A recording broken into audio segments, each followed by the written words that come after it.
Ever heard of ancient Egypt? Of course, you have. Pyramids, pharaohs, hieroglyphs. It's a story we all know. But what if I told you that just south of Egypt, along the fertile banks of the Nile, another mighty empire rose and fell? An empire so powerful it once conquered Egypt itself, ruling as pharaohs. This is the story of a forgotten superpower, a civilization shrouded in mystery and overshadowed by its famous neighbor. This is the story of the kingdom of Kush. For thousands of years, the land south of Egypt, known as Nubia, was a crucial partner and a formidable rival to the pharaohs. This region, located in modern-day Sudan, was rich in resources that Egypt craved: gold, ivory, ebony, and incense. The ancient Egyptians called it Ta Seti, the land of the bow, a nod to the legendary skill of its archers. Early on, a powerful kingdom emerged here, centered around the city of Kerma. The people of Kerma were master artisans and builders, creating sophisticated pottery and vast mud-brick temples called tefufas. They controlled trade routes deep into Africa and built a kingdom that was a true regional power for centuries. But the relationship between Nubia and Egypt was a constant push and pull. For periods, Egypt would dominate, pushing south to control the gold mines and trade routes, establishing forts and imposing their culture. But the Nubian spirit was never broken. They would always rise again, pushing the Egyptians back and reasserting their independence. This cycle of conquest and rebellion defined their relationship for centuries. Eventually, after a period of Egyptian decline, the tables turned dramatically. A new, powerful Nubian dynasty emerged from its capital, Napata.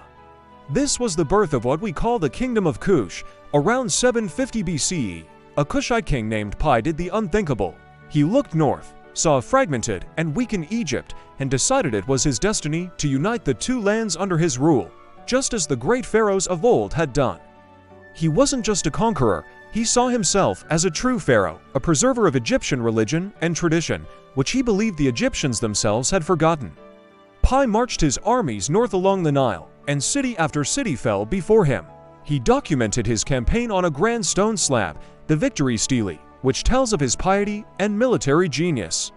Pi and his successors became Egypt's 25th dynasty, the Black Pharaohs. For nearly a century, these Kushite kings ruled a vast empire stretching from the heart of Africa to the Mediterranean Sea.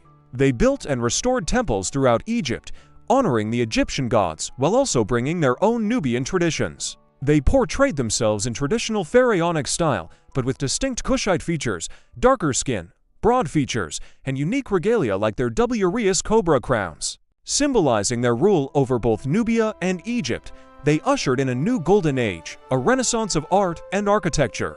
The reign of the Black Pharaohs was a remarkable period, a time when an African power from the south not only conquered, but revitalized one of the world's most ancient civilizations.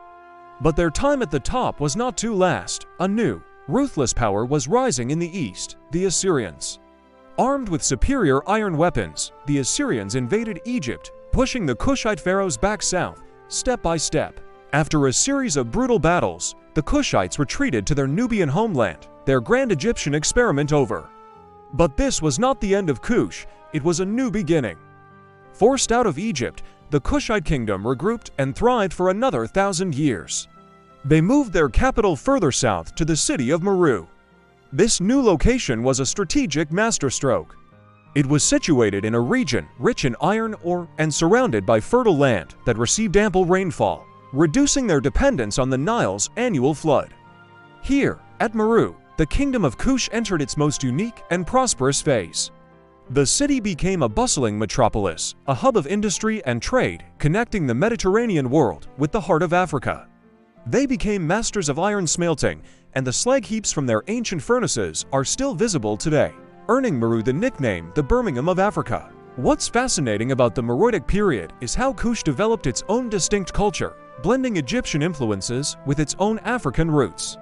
They created their own script, a unique alphabetic system known as Meroitic, which we are still working to fully decipher today. Their art and architecture evolved, while they continued to build pyramids to bury their rulers. These were smaller, steeper, and distinctly Nubian in style. More than 200 of these pyramids still stand in the deserts of Sudan, a larger number than in Egypt itself. They stand as a silent, breathtaking testament to this long-lived dynasty. The kingdom of Kush also had a remarkable feature that set it apart from many ancient societies: the power of its women. Queens, known as Kandakes, often ruled as sole monarchs or co-regents with their sons. These warrior queens were not just figureheads. They were powerful leaders who commanded armies and managed the affairs of the state. One of the most famous was Kandake Amanirenas, who, in the 1st century BCE, led her army against the invading Roman Empire. She successfully fought the Romans to a standstill, negotiating a favorable peace treaty with Emperor Augustus himself. Imagine that a Nubian queen facing down the most powerful empire in the world and winning. So what happened to this incredible kingdom? After more than 1,000 years of existence, Kush's power began to fade around the 4th century CE.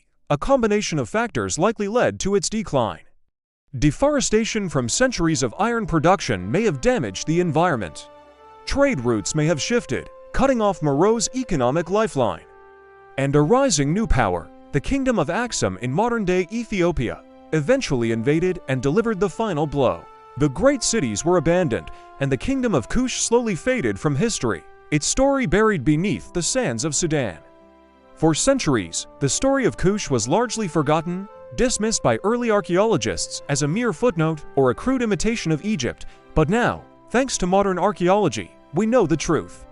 Kush was not a copy. It was a vibrant, innovative, and resilient civilization in its own right. A kingdom that developed its own writing, pioneered industry, was led by powerful queens, and for a glorious moment, held the throne of the pharaohs. It's a powerful reminder that our picture of the ancient world is often incomplete, and that magnificent empires can exist just beyond the edges of the stories we think we know. The Kingdom of Kush is a vital chapter in the story of Africa and the story of humanity, a forgotten superpower finally getting the recognition it deserves. Thanks for watching. If you found this journey into the lost kingdom of Kush fascinating, don't forget to like this video, subscribe to our channel, and hit that notification bell so you don't miss our next exploration into history's hidden corners. See you next time.